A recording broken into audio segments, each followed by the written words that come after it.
Welcome to the Featured Anime Podcast. I'm your host, Jack. And I'm Rick. And today we are talking about New Game Season 2, which was a recommendation by Jeb from our Discord server. And not to be confused with New Game 1, because the exclamation point in 1 is doubled in 2. Exactly. To and emphasize that excitement. Eventually, hopefully, tripled in 3. But yeah, we'll see. We'll see. But before that, we were actually kind of talking about some of the computer problems and issues that we were actually having, trying to even get rolling. So if you want to catch a part of that wider conversation, patreon.com/featured anime podcast, or if you'd prefer to buy some merch, store.featuredanimepodcast.com.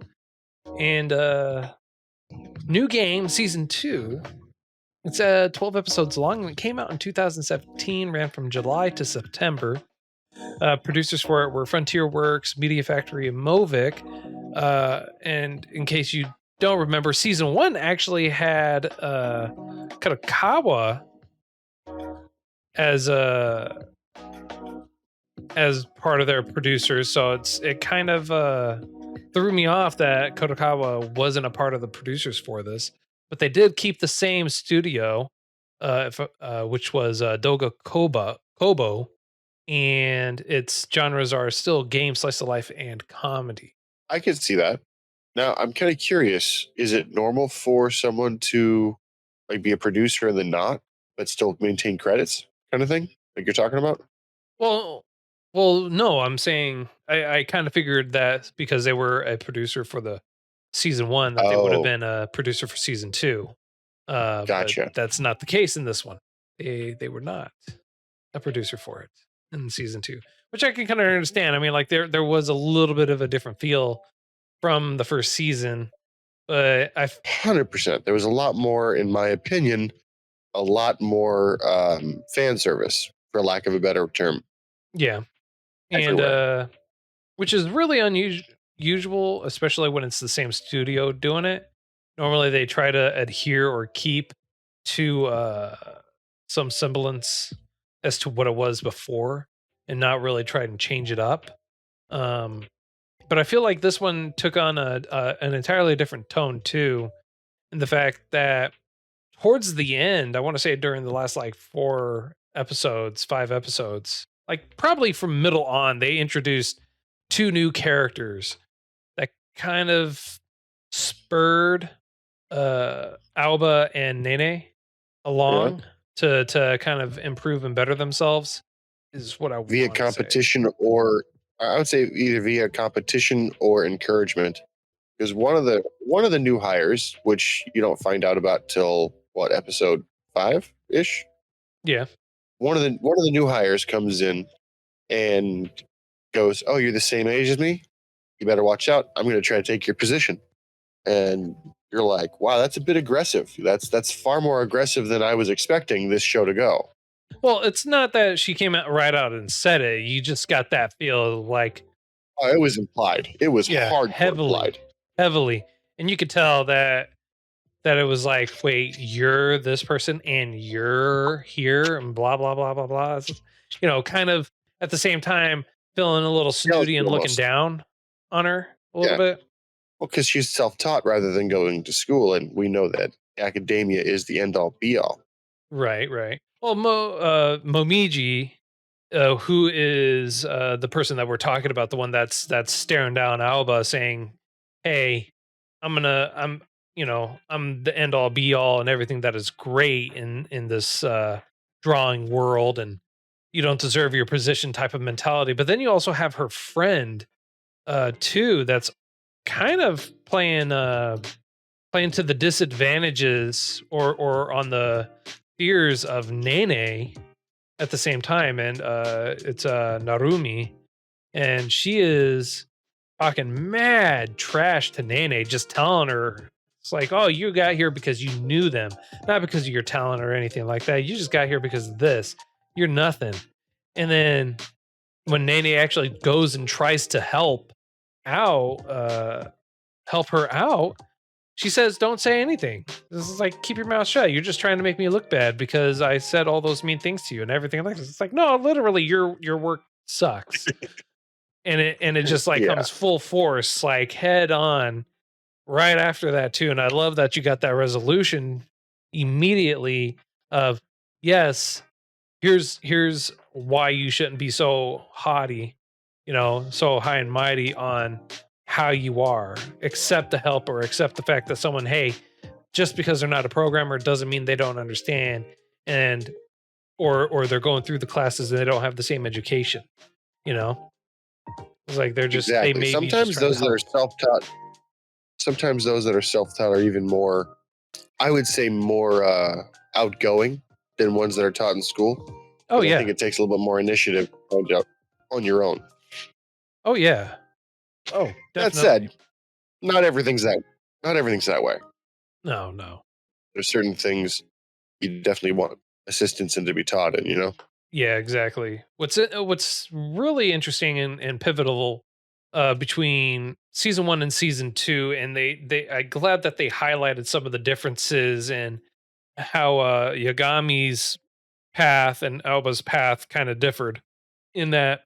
So they decided, like, hey, let's try and figure out what the next game is that we really want to develop and everything. And the time overall timeline that they did for them is super compressed. Super compressed. But It's like, it is super compressed, but it seems realistic. it's It seems realistic, almost like, but they don't, at the same time, they also don't give you a reference of time that has passed. Like for Alba, she comes in the last minute, and she just helps basically touch up and work on some of the things when all the heavy lifting's already been done. But games by far, especially current gen games, take longer than a year, especially when you have the planning phase, the marketing phase, and everything. It's all broken out. So you could definitely tell. I mean, if they are pretending to be a larger studio, or a decent sized studio at least, they're not turning out a game within a year from scratch, from an idea to shipping with the recording and everything like that. That's not being turned out in a year. true. But it felt like they were trying to do sequels or different games or mini games, and coercion, it didn't mesh well with what they were doing last season. Mhm. Granted, I know a year has been passed and they've gotten better and more in sync and unified, but I don't know. It's kind of weird. Like, what was that first game? Fairy Game, something like that. Yeah, and this one they decided to go with Pecco, which is the name of their new game, but it's based off of, and this is the interesting thing. It's like they had this competition on drawing. Like, hey, show us your artwork, and Alba decides to draw something kind of similar to how her sleeping bag is, and so it's Kyo or Yagami and Alba kind of flush it out a little bit more, and then they take that concept, that idea, or that drawing, and they make a whole game based around it. That makes sense. So, one of the things that kind of got me was the way that they were able to show how each step is important, and how if you get a perfect product the first time, you've done something wrong, kind of thing. You know what I mean? Yeah. At least in the programming sense, and it translates so well because even even an amateur making a 2D game that is nothing, that doesn't really do much, is encountering the same problems as a professional. Yep. And I liked the progression there. I liked how everything was just, I don't know, similar but different. It's like if you're in the gym and you're starting out, so you hit the 5 pound weights. If your form is bad, then you're not really doing anything. Yep. Same thing with the guy next to you who's lifting the 45 pound weights. He had to work his way up too, but if his form is bad, then it's not going to do anything Yeah, he's except cheating maybe hurt himself. yourself. He's cheating himself is what he's Yeah, doing. And they in kind the of same like sense that do the she was comparison here too in that regard. So you have Nene, was working on trying to develop a 2D game so that way she could show it off to Aoba and basically try and progress herself in a different fashion because she found it really interesting when she was the beta tester debugger basically as during the first season. And then when they showed those comparisons, like the problems that she was encountering exactly at that moment was being encountered again at that moment by Umiko, the programmer. Yeah, I did notice that it's difficult to say, but I did notice that there was a lot of freedom that was given. They gave you enough enough slack in the line, if you will, to make mistakes. And in that particular reference, I think old Jeb would agree that this the anime was more realistic than not. Um, and in season 2, I felt like the characters were meshing much better together Mhm. than they did in season 1. And I realized that I was I was kind of harsh on my critique of season 1 because it wasn't it wasn't my cup of tea.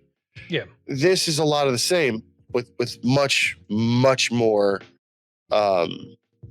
I'm going to call it chaos because again it jumps from main character to main character and you're really not quite sure who the final main character is until the end.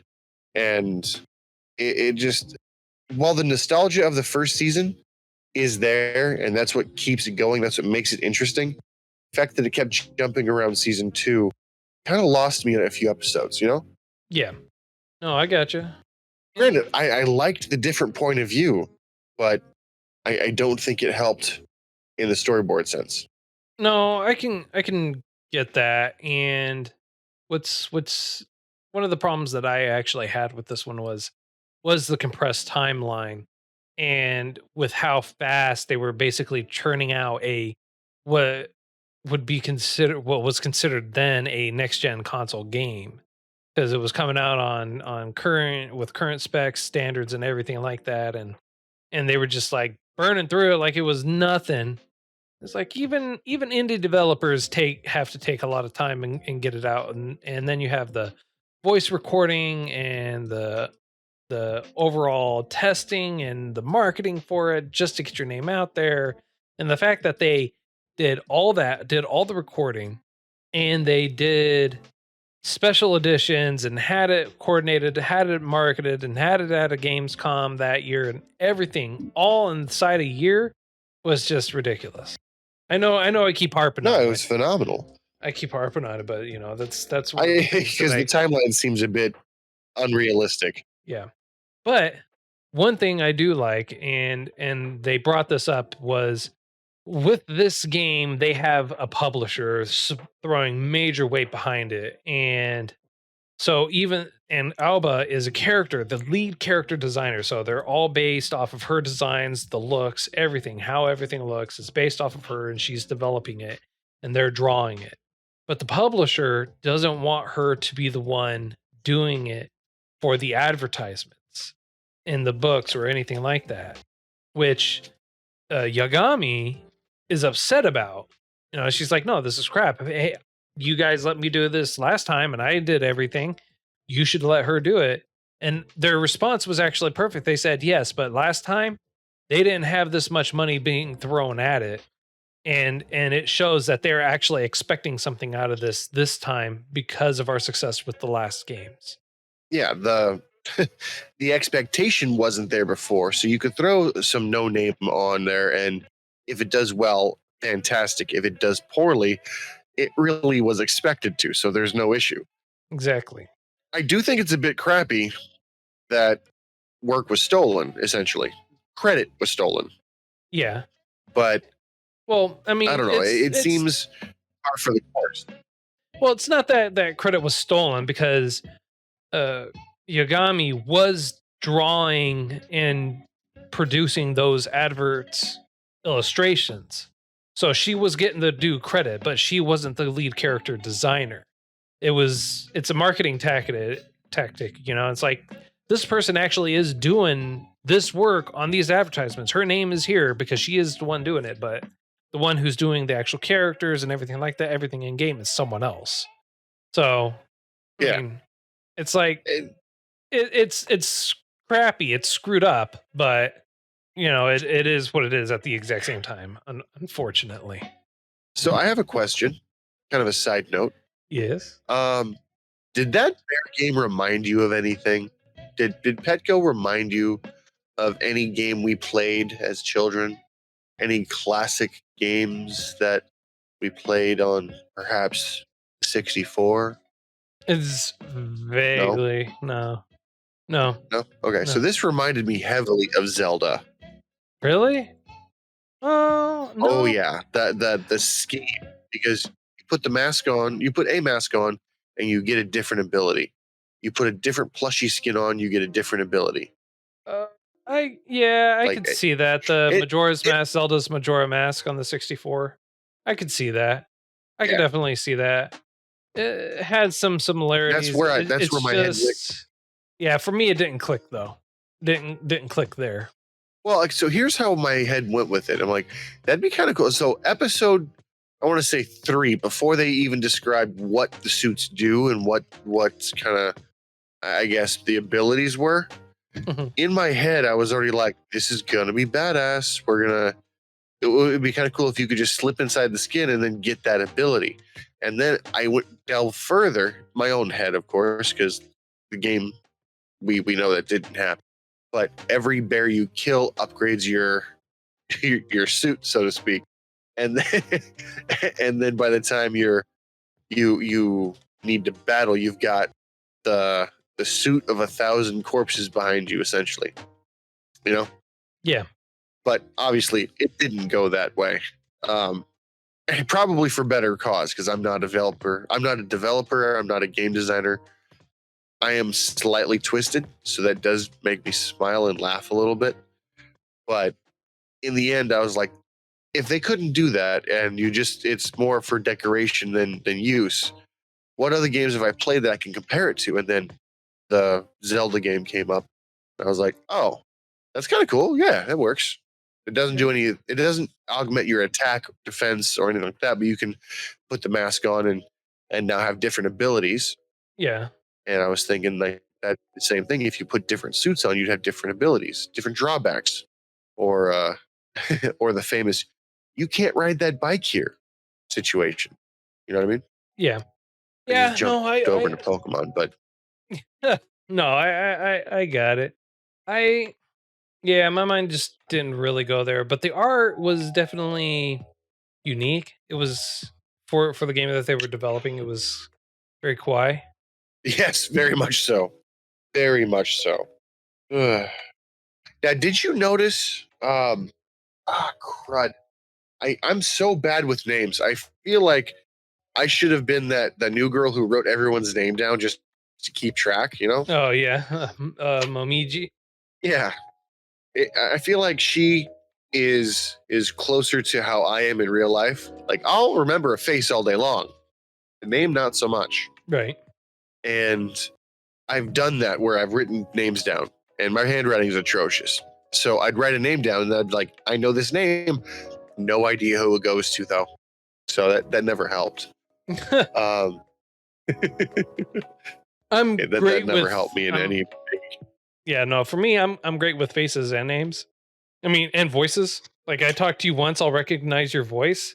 I've also been in a lot of situations where a lot of people know me and they never gave me their name. I know their face. I've seen them around. I've never caught their name. They never told me. I remember there was this one time. There was a guy. It was side tangent. I knew the guy. I talked to him every day for like 2 years. Never had the heart to ask him for his name until I was walking by with someone new, and it was like, "Hey, this is so and so," and I caught his name. Like looked at him as we were walking away. I was like, "Yeah, that's the first time I've ever caught his name in like 2 years."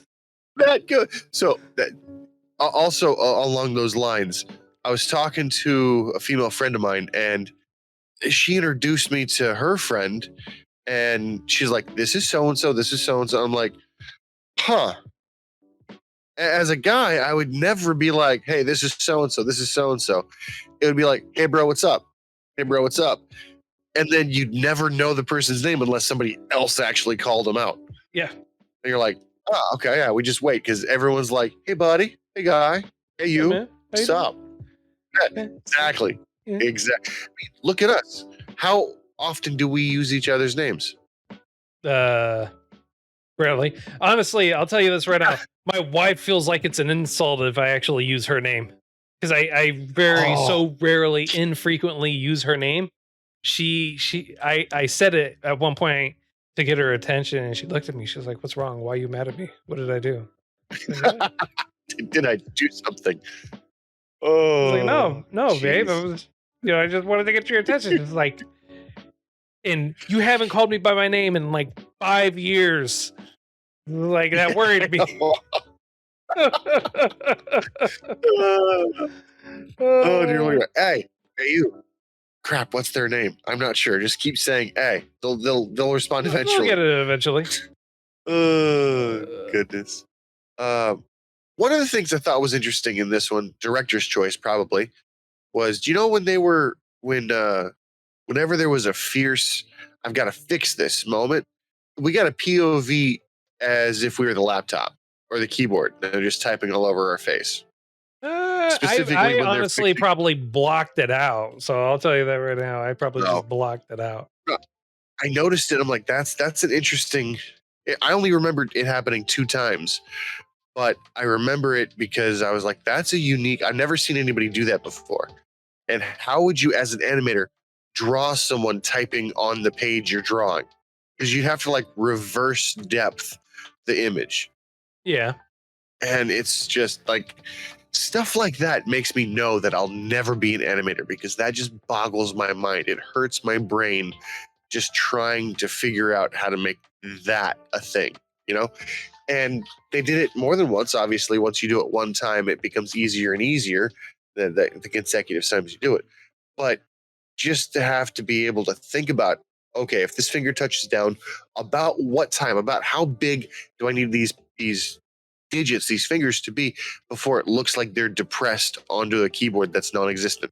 So like Well, just it's the same thing with when people are programming. You have to be able to see, visualize it mentally what you're doing, and to be able to just through sheer code create exactly what someone's wanting you to do is just a feat in and of itself, no matter what, you know? I always wondered about that. Like how when do numbers and like when do ones and zeros and actions turn into an actual image that moves, you know? Yeah. Well, Really gonna show I my age a little bit. Go ahead. no, I was gonna say I talked to one of my programming friends, and they had talked to me about it. And usually, they'll what they'll do is because they know from training or experience or what have you, when they type in what it's supposed to do, what specific things. And so what they'll do is they'll type everything out, and then they'll go in and they'll actually test it and make sure, or they'll have a separate window that's up at the exact same time that's showing them what they're exactly building at that point in time, so they can test it and adjust it at that in real time before they publish it or do anything. That makes sense. That makes perfect sense. Actually, it's a foolproof way to double check your own work, Yep. like a peer review kind of thing. Uh, aside from being a lot of the same with much more gratuitous fan service and a beach scene and a hot tub scene with slight foreigners coming from France and whatnot, I really didn't notice much of a difference between season 1 and season 2, other than the fact that I was already invested. So I don't think they had to try that hard in season 2. Yeah. I don't think they really needed to try that hard either in season two, because if you're watching season two, you already have the background, you have the knowledge and the idea of how everyone is and how they all act or interact with each other to some degree. And what they did was they just built on that more. And what you got in this season was more of a background and some personality. So you learned a little bit about the past for everyone, including for the people that were just coming on board. You learned a little bit about their past as well. True. One of the things that I'm not going to say singled out, but one of the characters, um, they made her a lead. I forget what her name was. Hifumi? Yes, Hifumi. Um, I mean, they made her a lead, but she kind of was absent for a lot of it. Well, that was more so because of how they wrote it and where they decided to position her. So she wasn't in there, and she did appear when she needed to appear. Oh yeah, no, she But was there, definitely. But I feel but like before she was a main character, mhm, and now she was just a supportive, opportunistic character. Like you brought her in when she needed to fix something mhm. or draw a reasoning out. Yeah. Sorry to talk over you. It's just No, you're good. like I wanted to make sure I got my point out. Yeah, no, you're good. You're good. And yeah, I see where you're saying where you come from for that. But I think that again has to do more with the character development than anything else.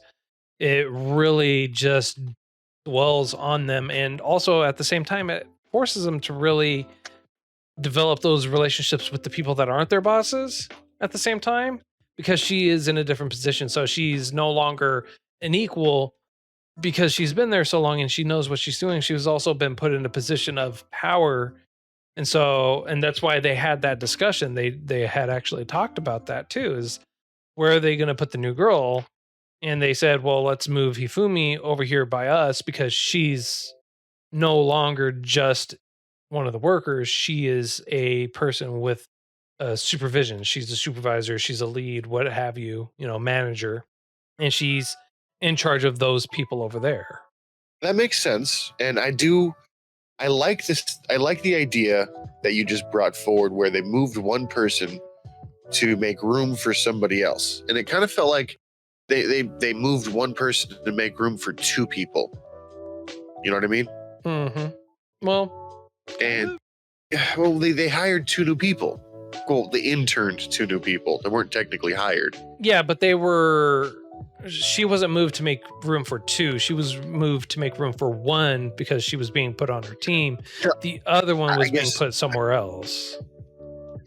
instead of so what I meant by that was um not in the scope of what's happening in the story, but as a plot device. You remove one of the core characters and then now you create a hole that needs to be filled. You bring two new characters in so that you now have two extra people to look at as far as the viewing goes. You know what I mean? Does that make Yeah. sense at all? Please tell me it does.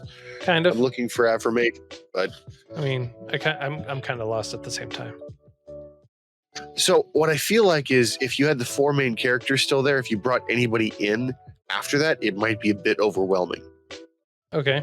So their decision to take, I'm not going to say the least liked character, just the least beneficial character.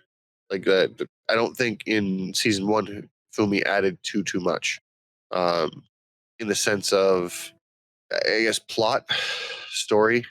You know what I mean? Yeah. So when they took her out and gave her uh, a different purpose, so they repurposed the character that you already know. So instead of bringing a new boss in that you wouldn't be familiar with, I don't know. I just I'm trying to speak, and it's not words aren't working the right way. I'm trying to convey something that I feel like the more I talk, the more lost I get, which isn't helping because I know what I want to say and I know what's in my head. Getting them out is difficult.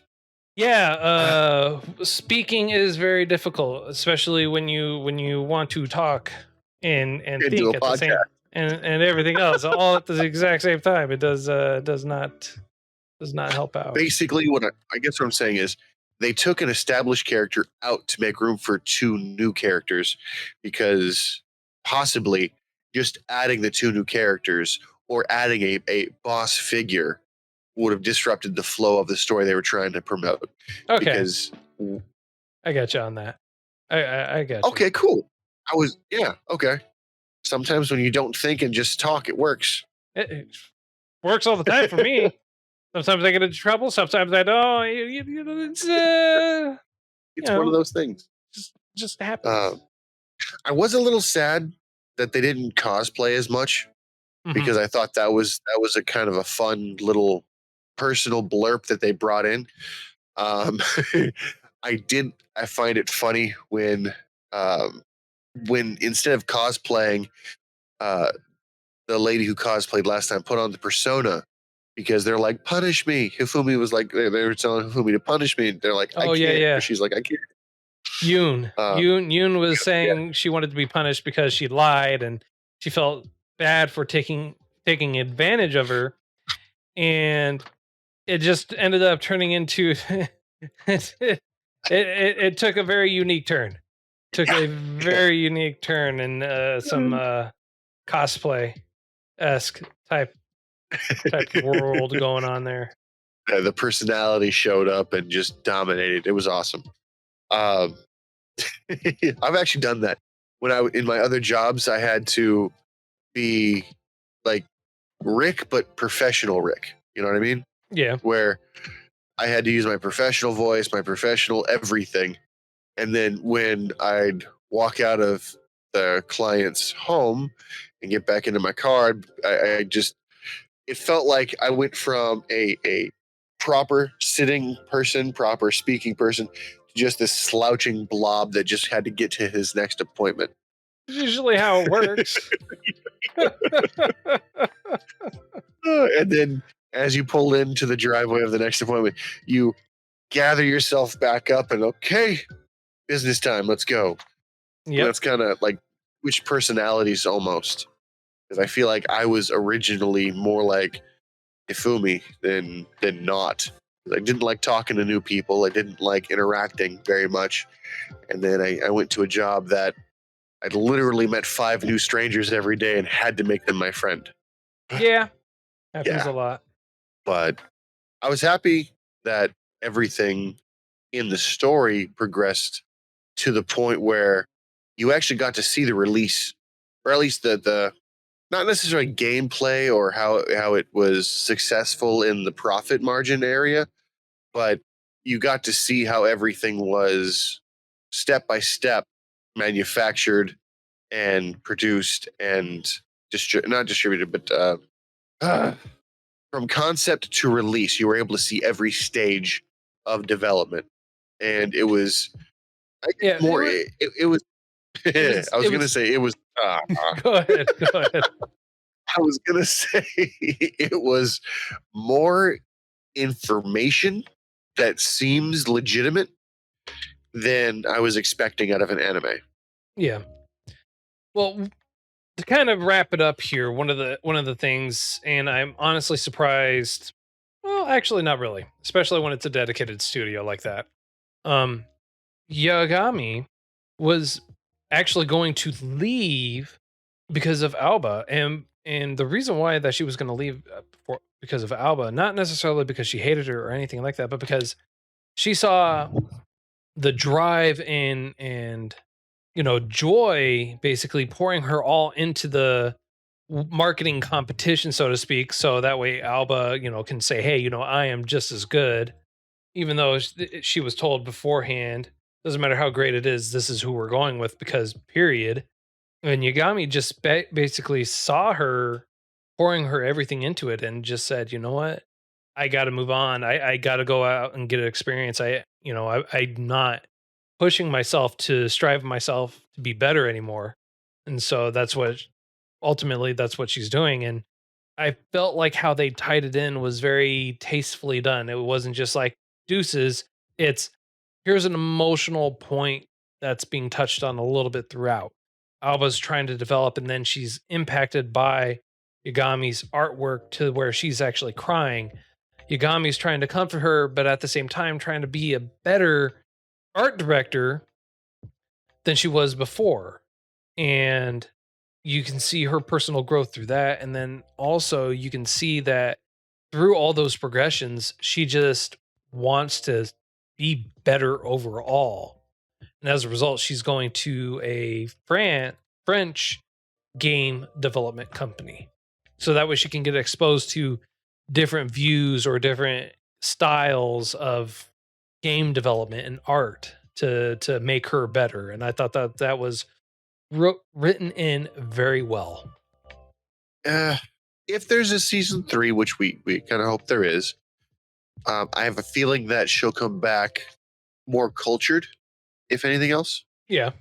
And everyone obviously would step up their game, but I have a feeling every time someone leaves to come back later, Yeah. my nose is just stuffed, so I can't really pronounce M's and N's. You're good.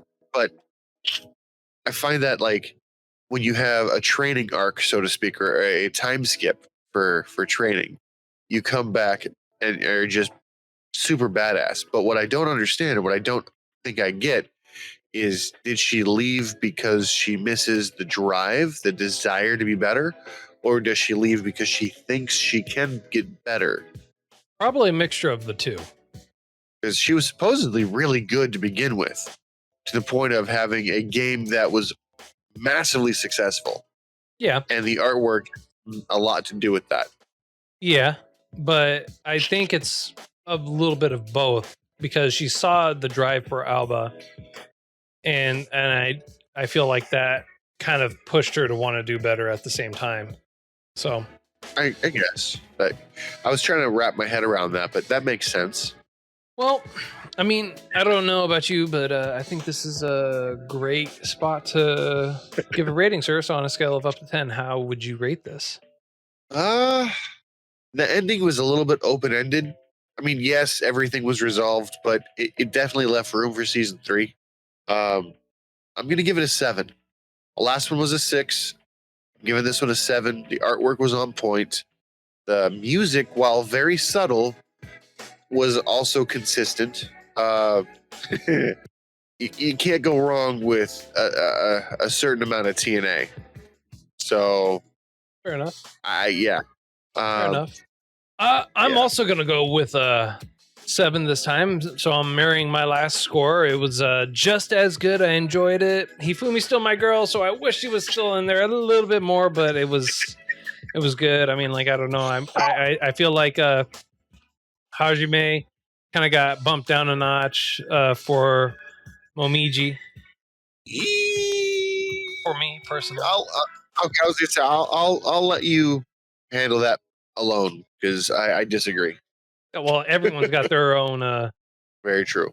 Man, so next week is my choice. It is your choice. Netflix has done a few good movies, and I'd like to watch one from there. Okay. Let me see. I could always just pull up random and What about Violet Evergarden? like I'm waiting for that movie, the movie, which is actually supposed to be the end all be all. Like, there is no other movies coming out after that. No other series. Really? Yeah. Like, the movie wraps it up. It takes care of the last of it. So there isn't going to be anything after that. Interesting. Well, I'm actually going to choose one that I haven't seen yet. Good. No, I was going to say I haven't seen it, but I want to. I'll give you an option. 1, 2, or 3. 30. So I'll just assume 3. I'd like to watch The 7 Deadly Sins. The movie? Or the series? Deadly Sins, the movie, because I want to do the series too. Well, I mean, but the movie, I feel like, is not going to make much sense unless you watch the series. Oh, seriously? Yeah, Have you because seen it? I've read the synopsis of it, and being where they have it at and where they have the characters, if you jump right in, you're not going to really understand the backstory, the background, or anything like that about the characters. Oh, that's unfortunate. So I feel like it's something that you definitely need to watch with the series. Okay, what about Fate Grand Order? First Order. All right. Yeah, from what I understand about the Fate series, you could jump in anywhere. It doesn't You can jump anywhere. Yeah, it doesn't. Yeah. It doesn't matter. No matter what you're thinking, it's not going to matter too much, because they'll be like, well, that's a different timeline. Yeah, exactly. All right, so that works for me. Well, So hope you Fate Grand First Order. Fate Grand First Order. Well, hope you enjoyed this week's choice. Thank you for tuning in with us. And feel free to reach out to us, featuredanimepodcast@gmail.com. Those anime guys on Twitter, Featured Anime Podcast on Facebook. Link for our Discord's going to be in the show notes. Feel free to join us in there. We're usually hanging out, or at least I'm hanging out, and Rick's lurking usually in there. We are be more than happy to have you in there. If you want to support us, patreon.com/featured anime podcast. If you want to buy some merch, store.featuredanimepodcast.com, or you can check out our other one. It's shop.featuredanimepodcast.com. Both of them are in the, being migrated over. So I'm moving from one to the other, but they're both going to be up and running for quite a while until that's done. And until next time, I'm Jack. I'm Rick, and we'll see you next time.